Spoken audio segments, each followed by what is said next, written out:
नमस्कार दोस्तों, मैं कविता अपने YouTube चैनल कविता की रचना में एक बार फिर से आप लोगों का बहुत बहुत स्वागत करती हूँ और गुरु पर्व की आप लोगों को शुभकामनाएं देती हूँ। आज गुरु नानक जी की 553वीं जयंती है, जिसको हम गुरु पर्व के रूप में मनाते हैं।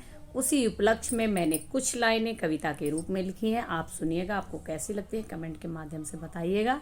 चैनल पर नए हो तो सब्सक्राइब कीजिएगा, वीडियोस को लाइक, कमेंट और शेयर कीजिएगा। जन्म लिया था इस दिन तलवंडी ननकाना में गुरु नानक कहलाए। जन्म लिया था इस दिन तलवंडी ननकाना में गुरु नानक कहलाए। उनके जन्म दिवस को लोग जिस रूप में मनाएं वो गुरु पर्व कहलाए। कार्तिक मास की पूर्णिमा को यह पर्व हर साल आए।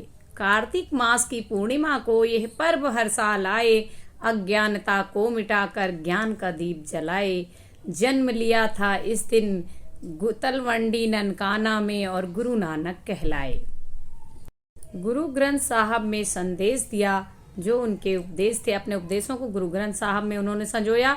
गुरु ग्रंथ साहब में संदेश दिया जो उनके उपदेश थे। सर्वशक्तिमान से जुड़ा जा सकता है एक सच्ची प्रार्थना से। जी हाँ, उनका मानना था कि एक सच्ची प्रार्थना से हम उस सर्वशक्तिमान शक्ति से जुड़ सकते हैं जो इस संसार को चलाती है। यही उन्होंने उपदेश दिया। इसी के सहारे ज्ञान प्राप्त कर सकते हैं, यही उनका संदेश था। ये गुरु पर्व का त्योहार सबके जीवन में लाए खुशियाँ अपार। ये गुरु पर्व का त्योहार सबके जीवन में लाए खुशियाँ अपार। मधुरता और शालीनता से करें सब व्यवहार, एक दूसरे से व्यवहार।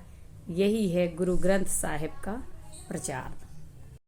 धन्यवाद दोस्तों। आपको मेरा ये वीडियो कैसा लगा? छोटी सी कविता थी, जो कुछ लाइनें मैंने लिखी थी। कैसा लगा कमेंट के माध्यम से बताइए। चैनल पर नए हो तो सब्सक्राइब कीजिए, वीडियोस को लाइक, कमेंट और शेयर कीजिए। धन्यवाद।